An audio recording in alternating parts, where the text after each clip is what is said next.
بسم اللہ الرحمن الرحیم۔ شروع اللہ کے نام سے جو رحمان و رحیم ہے۔ اقرأ بسم ربک الذی خلق۔ پڑھو اے نبی اپنے رب کے نام کے ساتھ جس نے پیدا کیا۔ خلق الانسان من علق۔ جمے ہوئے خون کے ایک لوتھڑے سے انسان کی تخلیق کی۔ اقرأ وربک الاکرم۔ پڑھو اور تمہارا رب بڑا کریم ہے۔ الذی علم بالقلم۔ جس نے قلم کے ذریعے سے علم سکھایا۔ علم الانسان ما لم يعلم۔ انسان کو وہ علم دیا جسے وہ نہ جانتا تھا۔ السلام علیکم۔ بسم اللہ الرحمن الرحیم۔ ہم اپنی جماعت کا آغاز اللہ پاک کے بابرکت نام سے کرتے ہیں جو بہت مہربان اور نہایت رحم کرنے والا ہے۔ یہ آپ کی 5ویں جماعت ہے اور اس وقت اسلامیت کا پیریڈ ہے۔ جیسا کہ آپ جانتے ہیں کہ ہم نے لاسٹ ویڈیو میں حفظ و ناظرہ یعنی کہ پہلا یونٹ ہم نے پڑھا، جس میں ہم نے پڑھا تھا سورۃ اللیل، جو ہمیں زبانی یاد کرنا ہے، اور مجھے امید ہے کہ آپ نے یاد کر لی ہوگی۔ میں نے بتایا تھا اس میں 21 آیات ہیں، اگر 3 بھی آپ یاد کریں گے، اور آیات اتنی لمبی نہیں ہے، کوئی چھوٹی چھوٹی آیاتیں ہیں اس میں، تو اگر 3 بھی ہو گئی ہوں گی آپ کی تو کمپلیٹ ہو گئی ہوگی سورت، ٹھیک ہے نا۔ میں نے اب اسٹائل بتا دیا تھا کہ آپ کو کس طرح سے یاد کرنا ہے، پوری ایک ساتھ یاد کرتے ہوئے مشکل ہو جاتا ہے آپ کے لیے، اس لیے آپ 3 آیتیں یاد کریں اور پیچھے سے یاد کرتے جائیں، آپ کو آسانی سے جو وہ سورت پوری یاد ہو جائے گی۔ اس کے بعد ہم نے سورۃ القدر پڑھی، ٹھیک ہے، اس کو ہم نے زبانی یاد بھی کرنا تھا اور لکھنا بھی تھا، اس کے ہم نے تفہیمی کوشچن بھی کیے تھے۔ اور سورۃ القدر میں جو ہے وہ اللہ پاک نے قرآن پاک کے نزول کے مکمل ہونے پر جو ہے یہ سورت نازل کی، اور اس رات کی عظمت کو بیان کیا کہ وہ رات 1000 سال کی راتوں کے برابر ہے، ٹھیک ہے نا۔ ہمیں بہت بڑا تحفہ دیا، یعنی کہ اگر ہم اس ایک رات کی عبادت کریں گے تو جو ہے ہمیں 1000 راتوں کی عبادت کا ثواب ملے گا۔ اس کے بعد ہم نے ایک قرآنی آیت پڑھی تھی جس میں نماز کے بارے میں کہا گیا تھا ہمیں کہ نماز کی پابندی، نماز کو کس طرح ہم نے قائم کرنا ہے، اور کس طرح جو ہے اس کے ہمیں پورے فرائض اور پورے واجبات اور پوری سنتیں اس کی ہمیں پتہ ہونی چاہیے کہ نماز کس طرح سے ہمیں قائم کرنا ہے۔ قائم کرنے کا بار بار ذکر ہے، پڑھنے کا کہیں ذکر نہیں ہے کہ نماز پڑھنے کو نہیں کہا ہمیں، نماز قائم کرنے کو، اور قائم کس طرح کریں گے؟ جماعت کی صورت میں، ٹھیک ہے۔ میں نے اس دن بھی آپ کو بڑا ڈیٹیل سے بتایا تھا۔ اس کے بعد ہم نے ارشادات نبی صلی اللہ علیہ وآلہ وسلم پڑھا ہم نے، جس میں مسنون دعائیں پڑھی تھی۔ ایک پڑھی تھی ہم نے نئے کپڑے بدلتے وقت کی دعا، اور دوسری ہم نے پڑھی تھی روزمرہ جو ہم کپڑے بدلتے ہیں، ٹھیک ہے۔ یہ دونوں دعائیں ہم نے پڑھی۔ اس کے بعد احادیث مبارکہ صلی اللہ علیہ وآلہ وسلم ہم نے پڑھا۔ پہلی حدیث میں ہمیں صدقے کے بارے میں بتایا گیا تھا کہ بہترین صدقہ بھوکے کو کھانا کھلانا ہے، اور دوسری حدیث میں ہم نے ایک مسلمان کی جو ہے وہ خوبیوں کے بارے میں پڑھا تھا کہ ایک مسلمان جو ہے وہ دوسرے مسلمان کا بھائی ہوتا ہے، نہ وہ اسے دھوکہ دیتا ہے اور نہ اس سے قطع تعلق کرتا ہے، یعنی کہ ہم نے ایک مسلمان کی خوبیاں پڑھی کہ ایک مسلمان میں کیا خوبیاں ہونی چاہیے، ٹھیک ہے۔ اب یہ ہمارا حفظ و ناظرہ جو ہے وہ کمپلیٹ ہو گیا تھا۔ اب ہم یونٹ نمبر 2 جو ہم مڈ ٹرم میں جو ہے وہ کمپلیٹ کر چکے ہیں، جس میں ہم نے ارکان ایمان و عبادات کے اس موضوع سے پڑھا تھا ہم نے جس کو، اور جس میں ہم نے نماز کی احتیاطیں، روزہ، اور ہمارے اسلامی 2 اہم مذہبی تہوار جو ہیں وہ ہم نے پڑھے تھے۔ ایک تھا عید الفطر، دوسرا عید الاضحیٰ، یہ آپ جانتے ہیں۔ نماز کی احتیاطوں کے بارے میں ہم نے پڑھا تھا کہ ہمیں نماز کو پورے خشوع و خضوع کے ساتھ تمام فرائض واجبات کے ساتھ جو ہے وہ ادا کرنا ہے، بتایا گیا تھا کہ نماز کیسے پڑھنی ہے ہمیں۔ اس کے بعد ہم نے روزہ پڑھا، روزے کے بھی ہمیں بتایا گیا کہ روزہ ہم نے کس طرح رکھنا ہے، صبح صادق سے لے کر غروب آفتاب تک کچھ نہ کھانے پینے کا نام روزہ ہے، ٹھیک ہے۔ روزے کی بھی بڑی فضیلت بتائی گئی۔ اور اس کے بعد ہم نے عید الفطر جو ہم پہلی شوال کو، رمضان پورا گزارنے کے بعد پہلی شوال کو تحفے کے طور پر، اللہ پاک کے دیے ہوئے تحفے کے طور پر مناتے ہیں۔ اس کے بعد ہم حج مکمل ہونے کے بعد عید الاضحیٰ مناتے ہیں 10 ذی الحج کو، ٹھیک ہے۔ اسلام کا آخری اور اہم رکن ہے جس کو ہم ادا کرنے کے بعد 10 ذی الحج کو عید الاضحیٰ مناتے ہیں۔ اب ہم آئیں گے تیسرے یونٹ میں جس کا موضوع ہے اخلاق و آداب. ٹھیک ہے, اس کو ہم پڑھیں گے. اخلاق و آداب کے سب سے پہلے آپ معنی دیکھ لیجئے کہ کسی بھی شخص کی یا کسی بھی انسان کی جو ہے وہ شخصیت کو نکھارنے کے لیے اس کی خوبیوں کو جو ہے وہ اس کی خوبیوں کے بارے میں جو ہے بتایا گیا ہے, اس کی خوبیوں کو اجاگر کیا گیا ہے, اس کی خوبیوں کو نکھارا گیا ہے کہ کس طرح سے ہم جو ہے وہ اخلاق و آداب کے تحت جو ہم سبق پڑھیں گے اس میں آپ دیکھیں گے کہ ہمیں کس طرح سے جو ہے وہ اپنے اخلاق کی, اپنے کردار کی جو ہے وہ اصلاح کرنی ہے. ٹھیک ہے, ان اسباق کو پڑھنے کا مقصد بھی یہی ہوگا کہ اعلیٰ اخلاق اور اعلیٰ اخلاق اور کردار کو جو ہے وہ تعمیر کرنا ہے. ٹھیک ہے, اعلیٰ اخلاق اور کردار کی تعمیر کرنا ہے, اور یہ اسی صورت میں ہو سکتا ہے جب ہم اپنے اخلاق کی, کردار کی اصلاح کریں گے ان اسباق کے ذریعے. تو پہلا ٹاپک ہے اس کا, آپ دیکھیے, شرم و حیا. ٹھیک ہے, اور یہ اس کے تحت جو ہم پڑھیں گے اس سے جو ہے وہ ہم پڑھ کر اپنی اصلاح کریں گے اور معاشرے کے ایک اچھے فرد بنیں گے اور سب سے الگ نظر آئیں گے, ہم سب سے ممتاز نظر آئیں گے اگر ہم اپنی اصلاح کر لیتے ہیں ان کو پڑھ کر. ٹھیک ہے, اور ہمارے کردار, جیسے آپ ابھی کلاس 5 میں ہیں, ابھی سے آپ کی عادات میں جو ہے وہ یہ چیزیں شامل ہو جائیں گی اسلامی پوائنٹ آف ویو سے, تو آپ بالکل الگ نظر آئیں گے, سب سے ممتاز نظر آئیں گے, منفرد نظر آئیں گے, معتبر نظر آئیں گے. ٹھیک ہے, تو اسی لیے اسلامیات کا مقصد یہی ہے, اسلام کے بارے میں ابھی سے آپ کو بتایا جائے کہ اسلام جو ہے وہ کس طرح سے کردار سازی کرتا ہے ہماری, کس طرح سے ہمارے اخلاق کو بہتر سے بہترین بناتا ہے. ٹھیک ہے, تو ہم پڑھ لیتے ہیں سبق. ویسے میں بتا دوں, شرم و حیا ایک انسان اور خاص طور پہ ایک مسلمان کی بہت بڑی خوبی ہے. ٹھیک ہے, جس کو اللہ پاک نے بہت پسند کیا ہے, اور وہ چاہتا ہے کہ میرا بندہ جو ہے وہ اس خوبی کو استعمال کرے یا اس خوبی کو جو ہے وہ اپنے پاس رکھے. کیونکہ شرم و حیا جو ہے وہ اللہ پاک نے یہ بتایا ہے کہ شرم و حیا ایک ایسا نور ہے جو انسان کو خوبصورت بنا دیتا ہے. تو ہم تو مسلمان ہیں, ہم تو بالکل فالو کریں گے. ٹھیک ہے نا, اللہ پاک نے فرمایا کہ انسان کو, مسلمان کو بہت خوبصورت بنا دیتا ہے, وہ مرد ہو یا عورت, اگر اس میں شرم و حیا ہوگی تو وہ واقعی خوبصورت شخصیت کے مالک ہیں, خوبصورت ہیں. ٹھیک ہے, اللہ پاک کی نظر میں, کیونکہ اللہ پاک جو ہے وہ شرم و حیا کی جو ہے ہمیں اہمیت کے بارے میں بتا رہا ہے. اللہ تعالیٰ شرم و حیا کو پسند کرتا ہے اور چاہتا ہے کہ اس کا بندوں میں بھی جو ہے وہ یہ خوبی موجود ہو. ٹھیک ہے, ہمارے پیارے نبی صلی اللہ علیہ وآلہ وسلم, سب کو پتا ہے, ہم سب سیرت طیبہ کو پڑھتے ہیں تو اندازہ ہو جاتا ہے کہ ہمارے نبی صلی اللہ علیہ وآلہ وسلم شرم و حیا کا پیکر تھے. آپ کی طبیعت, آپ کا مزاج بہت حیادار تھا. ٹھیک ہے, اور اسی لیے جو ہے وہ آپ صلی اللہ علیہ وآلہ وسلم نے فرمایا حیا سے ہمیشہ بھلائی ملتی ہے. دیکھیں, کچھ حدیثیں ہم نے لکھی ہیں, آپ صلی اللہ علیہ وآلہ وسلم نے فرمایا حیا سے ہمیشہ بھلائی ملتی ہے. یعنی کہ اگر آپ کے اندر شرم و حیا جیسی خوبی ہوگی تو ہمیشہ آپ کے ساتھ بھلائی ہوگی. ٹھیک ہے, پھر دوسری حدیث بھی ہم دیکھ لیتے ہیں, یہ جو ہے وہ دوسرا ٹاپک ہو جائے گا. اچھا, پہلے یہ دیکھ لیجئے آپ کہ شرم و حیا میں کس کس چیز میں جو ہے وہ شرم و حیا کا خیال رکھنا ہے. سب سے پہلے ہماری بات چیت, رہن سہن.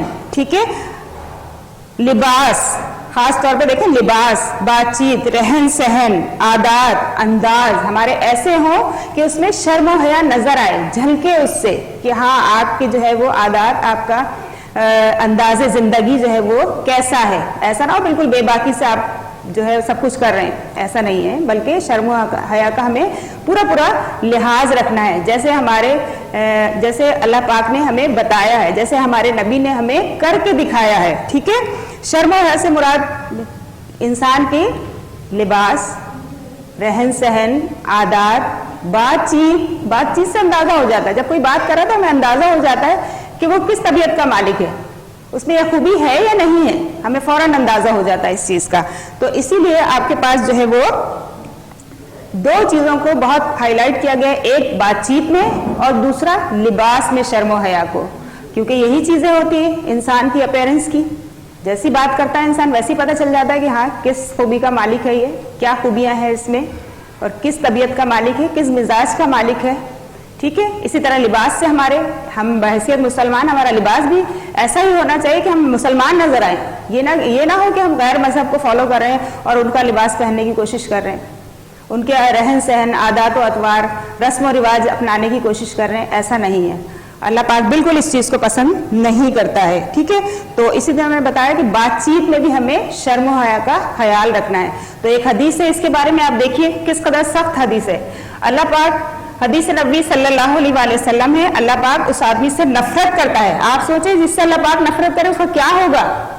ٹھیک ہے نا.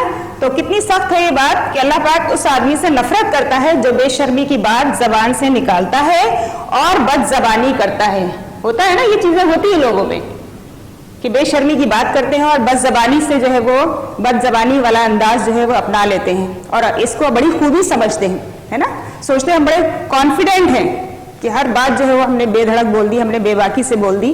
تو ایسا نہیں ہے. یہ بد زبانی میں شامل ہے، یہ اخلاق کے خلاف ہے، تہذیب کے خلاف ہے. تو آپ اس حدیث سے اندازہ لگا لیجیے کس قدر جو ہے وہ سخت بات ہے کہ اللہ پاک اس آدمی سے نفرت کرتا ہے. اگر یہ کوئی سن لے تو ہمارا دل تو بالکل دہل جانا چاہیے کہ ایسا ہے. تو ہمیں جو ہے وہ اپنی بات چیت، اپنی گفتگو میں جو ہے وہ بہت احتیاط کرنی ہوگی. ٹھیک ہے. اس کے بعد جو ہے وہ لباس کے بارے میں ہے. ابھی میں آپ کو سرسری بتا رہی ہوں لیکن ہم ڈیٹیل سے سبق بھی پڑھیں گے. ٹھیک ہے. اس کے بعد لباس کے بارے میں ہے کہ ایک مسلمان ہونے کی حیثیت سے ہمارا یہ فرض ہے کہ ہمارا لباس شرم و حیا کے لحاظ سے مکمل ہو. یعنی کہ ہمارے پورے جسم کو ڈھانپے، باریک نہ ہو. ایسا نہ ہو کہ کوئی حصہ ہمارا جسم کا نظر آ رہا ہو، ہم نے ایسا لباس پہن لیا ہو. ٹھیک ہے. ان سب چیزوں کا ہمیں بہت زیادہ خیال رکھنا ہے. اپنے لباس ہوتے ہی اسی لیے جسم کو چھپانے کے لیے، ٹھیک ہے نا، نہ کہ دکھانے کے لیے. تو ہمارا لباس مسلمان ہونے کی حیثیت سے ایسا ہونا چاہیے کہ ہمارے جسم کو بالکل ڈھانپ لے. ٹھیک ہے. کیونکہ قرآن پاک میں اللہ پاک فرماتا ہے، سورہ اعراف میں دیکھیے اللہ پاک فرماتا ہے، اے آدم کی اولاد، ہم نے تمہارے لیے لباس پیدا کیا جو تمہارے جسم کو چھپاتا بھی ہے اور تم کو آراستہ بھی کرتا ہے. یعنی کہ آپ کو خوبصورت بھی بناتا ہے. آراستہ کرنا، خوبصورت بنانا. ٹھیک ہے. تو آپ دیکھ رہے ہیں نا، آپ جیسا جتنا اچھا لباس پہنیں گے آپ اتنے خوبصورت لگیں گے. تو آراستہ کرتا ہے، آپ کی زیبائش میں، آپ کی آرائش میں جو ہے وہ اضافہ کرتا ہے، آپ کو خوبصورت بناتا ہے. تو اللہ پاک قرآن پاک میں خود فرما رہا ہے لباس کے بارے میں. ٹھیک ہے نا، کہ لباس جو ہے وہ ہمارا کیسا ہونا چاہیے. اللہ پاک فرما رہا ہے کہ اے آدم کی اولاد، ہم نے تمہارے لیے لباس پیدا کیا جو تمہارے جسم کو چھپاتا بھی ہے اور تمہیں آراستہ بھی کرتا ہے. لباس پہن کر ہی ہم خوبصورت لگتے ہیں. ٹھیک ہے. اور اس کے بعد جو ہے وہ بتایا گیا ہے کہ عورتوں کو کس طرح لباس پہننا چاہیے، مردوں کو کس طرح لباس پہننا چاہیے، مردوں کو کن کن چیزوں کے بارے میں منع کیا گیا ہے. بہت زیادہ ڈارک کلر نہ پہنے، جیسے ریڈ ہے، میرون ہے، پنک ہے، اس طرح کے جو ہے وہ کلر نہ یوز کریں. ٹھیک ہے نا. اور سونا پہننا ان کو حرام قرار دیا گیا ہے. اور باریک لباس پہننا جو ہے وہ غلط ہے. جس طرح عورتوں کے لیے اسی طرح مردوں کے لیے بھی منع کیا گیا ہے. ٹھیک ہے. کیونکہ لباس جو ہے وہ سراسر جسم کو چھپانے کا نام ہے. لباس اسی لیے اللہ پاک قرآن پاک میں فرما رہا ہے کہ لباس پیدا کیے جو تمہارے جسم کو چھپاتا ہے. ٹھیک ہے. اب ہم اس کو تھوڑا ڈیٹیل سے پڑھ لیتے ہیں تاکہ آپ کو بھی سمجھ میں آ جائے. ہم پورا سبق پڑھتے ہیں. چلیے ہم اس خوبی کو ڈیٹیل سے پڑھ لیتے ہیں کہ ایک مسلمان میں شرم و حیا کی خوبی کس کس انداز میں ہونی چاہیے. چلیے. شرم و حیا ایک ایسا نور ہے جو انسان کو خوبصورت بنا دیتا ہے. یعنی عورت ہو یا مرد، اگر اس میں شرم و حیا موجود ہے تو وہ سچ مچ ایک خوبصورت انسان ہے. شرم و حیا مسلمانوں کے لیے بہت اہمیت رکھتی ہے. اللہ پاک شرم و حیا کو پسند کرتا ہے اور چاہتا ہے کہ اس کے بندوں میں یہ خوبی موجود ہو. ہمارے پیارے نبی حضرت محمد صلی اللہ علیہ وآلہ وسلم کو شرم و حیا بہت پسند تھی اور آپ صلی اللہ علیہ وآلہ وسلم نہایت حیادار طبیعت کے مالک تھے. آپ صلی اللہ علیہ وآلہ وسلم نے فرمایا، حیا سے ہمیشہ بھلائی ملتی ہے. اگر آپ کے اندر یہ خوبی ہوگی تو ہمیشہ آپ کو بھلائی ملے گی، کبھی آپ جو ہے وہ برائی کی طرف نہیں جائیں گے. اس کے بعد شرم و حیا سے مراد یہ ہے کہ انسان اپنے لباس، بات چیت، رہن سہن، عادات اور انداز میں اللہ تعالیٰ کی خوشی کو مد نظر رکھ کر خود کو اللہ اور رسول صلی اللہ علیہ وآلہ وسلم کی ہدایت کے مطابق ڈھال لے۔ دیکھا آپ نے شرم و حیا سے مراد، شرم و حیا ایک خوبی ہے مسلمان کی، لیکن کن کن چیزوں میں ہمیں خیال رکھنا ہے یہ تفصیل سے بتا دیا گیا آپ کو۔ لباس، بات چیت، رہن سہن، عادات اور انداز آپ کے ایسے ہونا چاہیے جس سے یہ خوبی جو ہے وہ اچھی طرح ظاہر ہو، ٹھیک ہے، کیونکہ اللہ اور اس کے رسول جو ہے ان دونوں کو یہ خوبی بہت پسند ہے۔ اس کے بعد ہم دیکھتے ہیں بات چیت میں شرم و حیا، جو ہمارا انداز گفتگو ہے وہ کیسا ہونا چاہیے۔ اس سے مراد یہ ہے کہ صاف ستھری گفتگو کی جائے، گفتگو میں گالی گلوچ، بےہودگی اور برے الفاظ شامل نہ ہوں۔ دیکھیں جب ہم پڑھ لکھ جاتے ہیں تو ہمارے پاس ایک اچھے الفاظ کا ذخیرہ ہوتا ہے، تو ہمیں ایسے ہی اچھے الفاظ کو استعمال کرتے ہوئے بات چیت کرنی چاہیے۔ اگر کوئی شخص اپنی گفتگو میں گالی گلوچ اور بیہودہ الفاظ شامل کرتا ہے اور اسے اپنی عادت بنا لیتا ہے تو اسے احساس نہیں ہوتا کہ وہ کس سے بات کر رہا ہے اور کیا کہہ رہا ہے۔ ظاہر اس کو بڑے چھوٹے کا کوئی لحاظ ہی نہیں ہوتا کہ مجھے کس کے سامنے کیا بولنا ہے، لیکن ہم جب جو ہے وہ بات کر رہے ہوتے ہیں تو ہم اس بات کا خیال رکھ رہے ہوتے ہیں کہ بڑے کے سامنے کس طرح ہمیں بات کرنا ہے، چھوٹے کے سامنے کس طرح ہمیں بات کرنا ہے، کیونکہ ہمارے پاس اچھے الفاظ کا ذخیرہ ہوتا ہے، ٹھیک ہے نا، سب کے پاس ہوتا ہے، لیکن کوئی استعمال کر رہا ہوتا ہے صحیح سے، کوئی اپنی عادت جو ہے وہ غلط بنا لیتا ہے، گالی گلوچ، بیہودہ الفاظ استعمال کرنا، وہ سمجھتا ہے میں بہت اچھا کام کر رہا ہوں، لیکن ایسا نہیں ہے، ٹھیک ہے، تو آپ بھی اس بات کا خیال رکھیے۔ مگر اس سے بات کرنے والے کو یہ محسوس ہو جاتا ہے کہ اس شخص میں شرم و حیا نہیں ہے اور لوگ اس شخص سے ملنا پسند نہیں کرتے۔ دیکھیں ایسا ہی ہے نا کہ اگر ہم اچھی بات چیت نہیں کریں گے تو لوگ ہم سے ملنا پسند نہیں کریں گے اور فوراً سمجھ جائیں گے کہ اس شخص میں جو ہے وہ یہ خوبی موجود نہیں ہے، کسی بات کا اس کو نہ شرم ہے، نہ کسی بات کی نہ اس کو شرم ہے، نہ حیا ہے، جس کے سامنے جو دل چاہے بول دے۔ اسی طرح گفتگو میں بیہودہ مذاق کرنا اور زور زور سے بولنا بھی بے شرمی اور بد تہذیبی ہے۔ ہمیشہ دیکھیں اللہ پاک نے بھی ہمیں یہی فرمایا ہے کہ ہم آوازوں کو دھیما رکھیں، اور ہمارے نبی صلی اللہ علیہ وآلہ وسلم نے بھی ہمیں یہ تاکید کی ہے کہ ہم آوازوں کو نیچی رکھیں۔ صاف ستھرا اور شائستہ مذاق کیا جا سکتا ہے، دیکھیں ہلکا پھلکا مذاق کیا جا سکتا ہے، مگر یاد رہے کہ اس سے کسی کی دل آزاری نہ ہو، یعنی کہ کسی کو نشانہ بنا کر مذاق نہیں کیا جا سکتا۔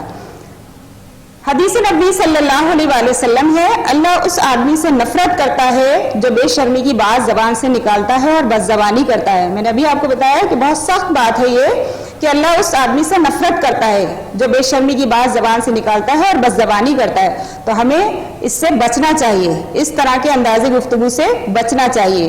گفتگو کرتے وقت ہمیں اپنی آواز دھیمی رکھنی چاہیے اور اس بات کا خیال رکھنا چاہیے کہ ہماری آواز سے کوئی دوسرا شخص پریشان نہ ہو۔ اونچی آواز میں کہکے لگانا بھی تہذیب کے خلاف ہے۔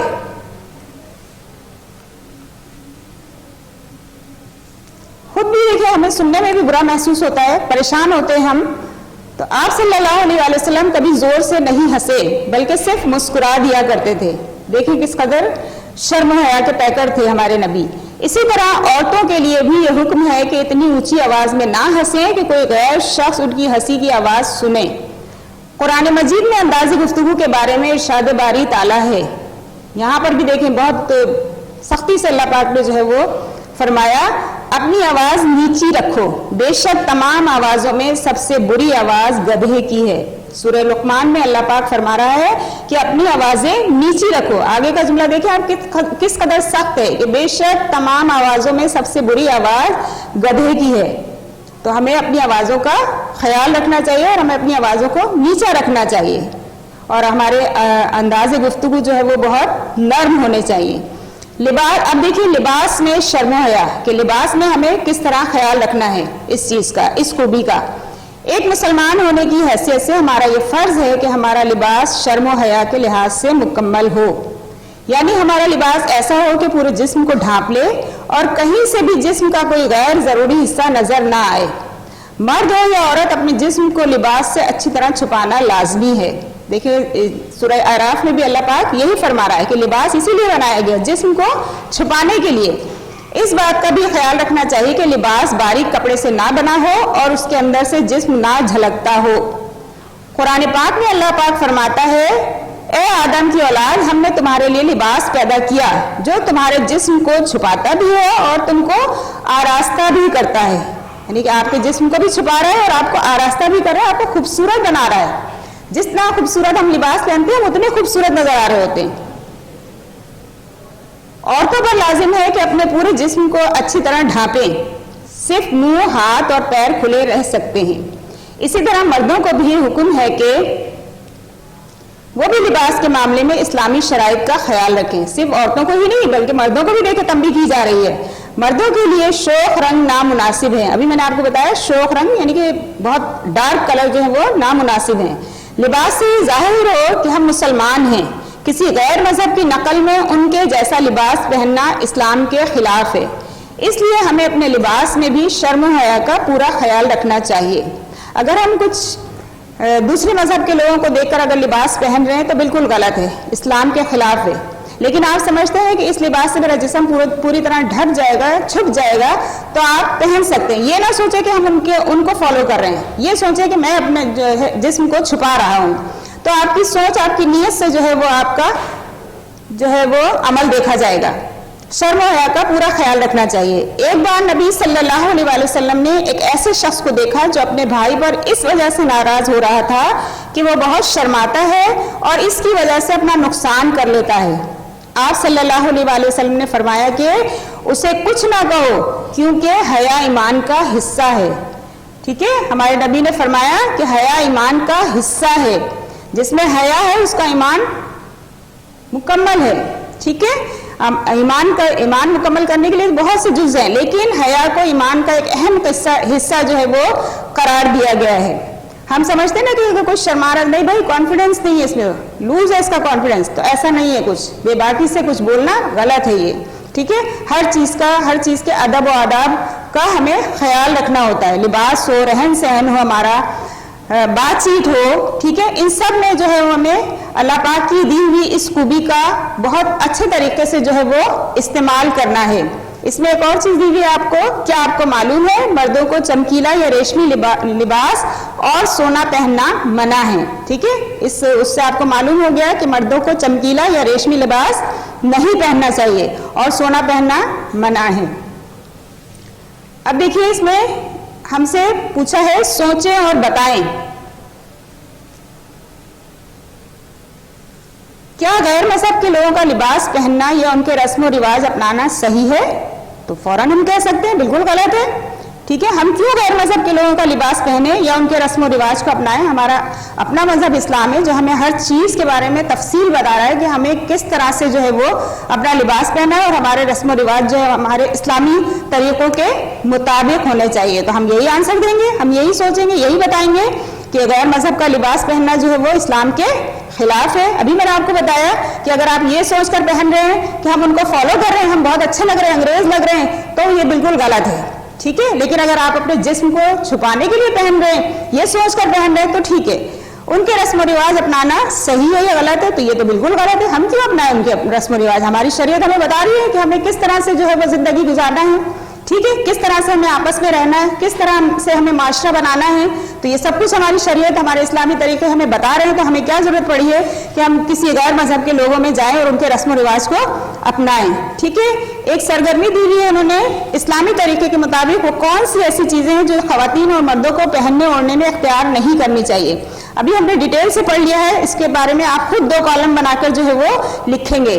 2 کالم چارٹ بنا کر خواتین اور مردوں کے بارے میں علیحدہ لکھیے.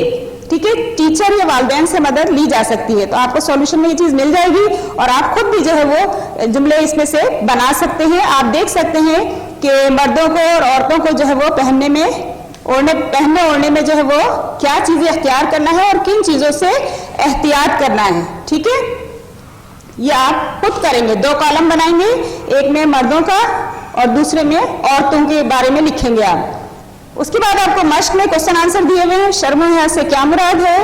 بات چیت میں شرم و حیا کیسی رکھی جاتی ہے؟ شرم و حیا کے مطابق لباس کیسا ہونا چاہیے؟ ٹھیک ہے، یہ سب آپ کو سولوشن میں آنسر مل جائیں گے.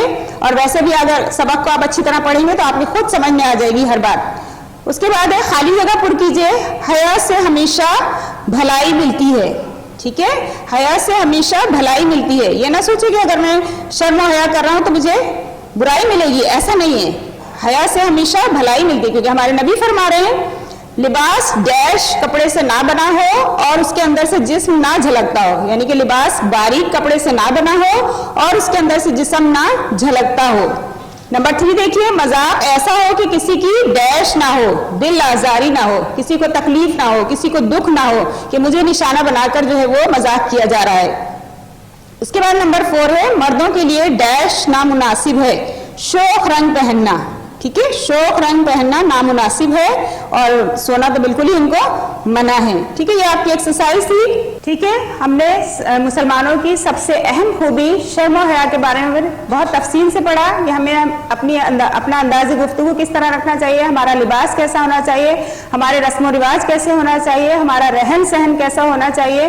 ٹھیک ہے, ان سب چیزوں کے بارے میں ہم نے اچھی طرح سے پڑھ لیا اور آپ کو ایکسرسائز بھی میں نے پڑھ کر بتا دی. جو آپ کو ایکٹیویٹی دی ہے وہ بھی میں نے بتا دی آپ کو کہ کس طرح سے آپ سالو کریں گے, اور باقی جو آپ کو کانٹینٹ سولوشن فراہم کیا گیا ہے اس میں سے آپ جو ہے وہ ایکسرسائز کریں گے. مسلمانوں کی سب سے اہم خوبی شرم و حیا کے بارے میں